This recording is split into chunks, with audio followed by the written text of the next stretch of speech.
Judith, a very good morning to you and thanks for your time. And before we get to the rule part of things and what the book says, do you think it is time for Busisiwe Mkhwebane to go? And if so, is it a matter of urgency?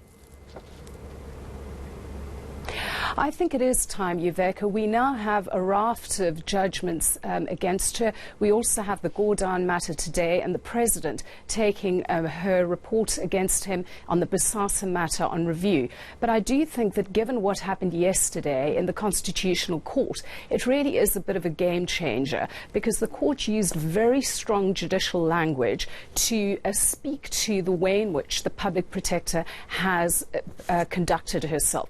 She had made, the court said, misrepresentations of fact. She had obfuscated, and what the court said was she was not frank with them in presenting the evidence.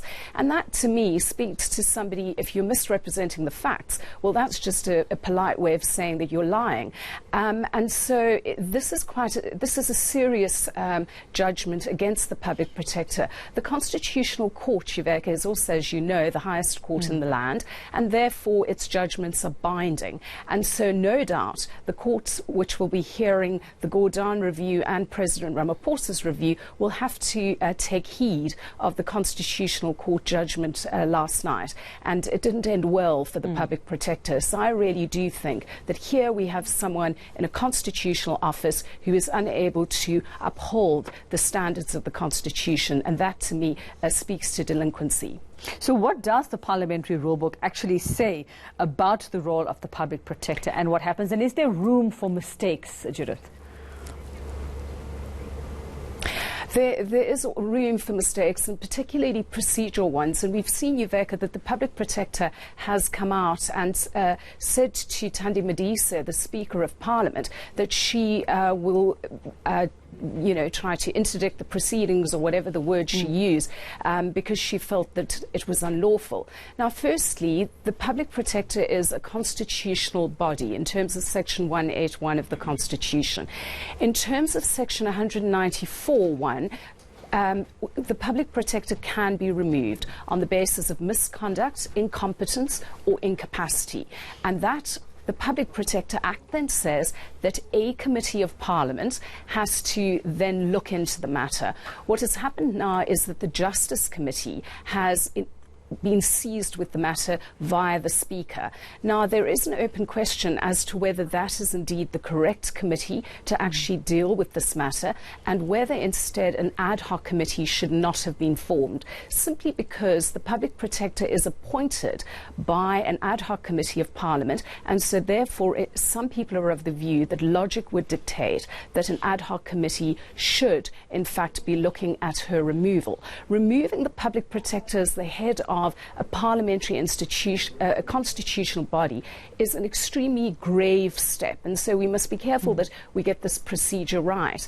And of course, Yuveka, if the Parliamentary Committee decides that they want to, that they are all ad idem and agreed that the Public Protector must go, that still has to get through 2/3 majority resolution within the National Assembly. So it is quite complicated. My concern is that there were two Constitutional Court judgments regarding the EFF, where the Constitutional Court talked about the removal of a president in terms of Section 89 of the Constitution, and said that there needed to be certain rules, parliamentary rules in place, if you are going to, in terms of Section 89, remove a president. And that process is not unlike the removal of a Public Protector, and therefore one could argue, and I think it would be a strong argument, that the rules of Parliament are not in fact in place to remove this Public Protector and to do a proper factual inquiry as is required by the court. Could she be asked to resign then, Judith? Would that be a way to get her to leave? Well, she could be, but by whom, Yuveka? Certainly not by the President. I think President Ramaphosa was very clear on Sunday evening in his press conference to draw a bright line between him and the constitutional institution and body that she heads up, and also to take the person and the animus out of this conversation. Civil society has been calling on her to go. It's quite clear not only that she is dishonest, but also that she's completely incompetent. I mean, the Constitutional Court found that she had no grasp of the law. And so one, that office is going to be diminished here on in.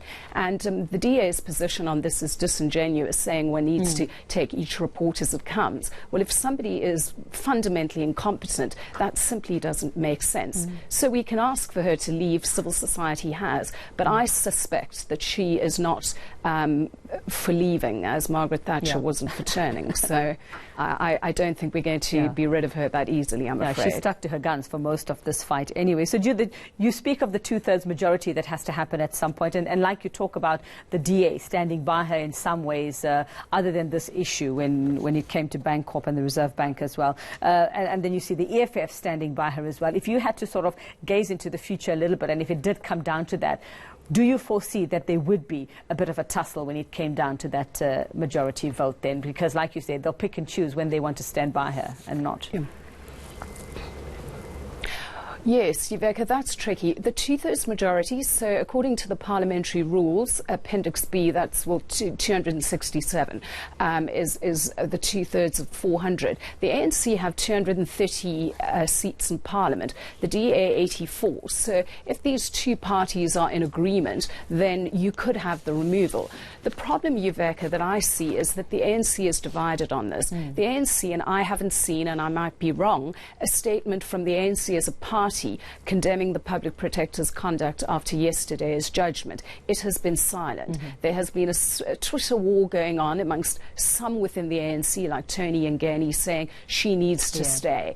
And I suspect that there will be, the Justice Committee will slow things down. And I also think that it might be inopportune if to continue with the removal procedures while the Ramaphosa matter is still in court. The optics of that and the politics of it is very tricky, because you can't have the president looking as if he wants to remove her because she has delivered an inconvenient report against him. So the ANC will have to play it carefully, but it is split, and that will be a challenge. So she might have a bit of a lifeline for now just because of that. Yes, I think so, and I think that she knows that. She is clearly getting advice, or she is clearly unable to read the political tea leaves. I mean, this is a public protector who has directly inserted herself into the political factionalism in the country. And by that I mean the faction within the ANC who seek to continue with the state capture project, but also the way in which the EFF have come out in solidarity of that faction. The EFF is now firmly in the faction of state capture. And so this public protector, I think, understands that it will be difficult for her to be removed from office, and she will stay, given her background, and also given the fact that she has this support from certain parts of the ANC and also from the EFF. Talk about a tangled web. Thank you very much for that insight, Judith February, just explaining to us the process and what this means for the public protector at the moment.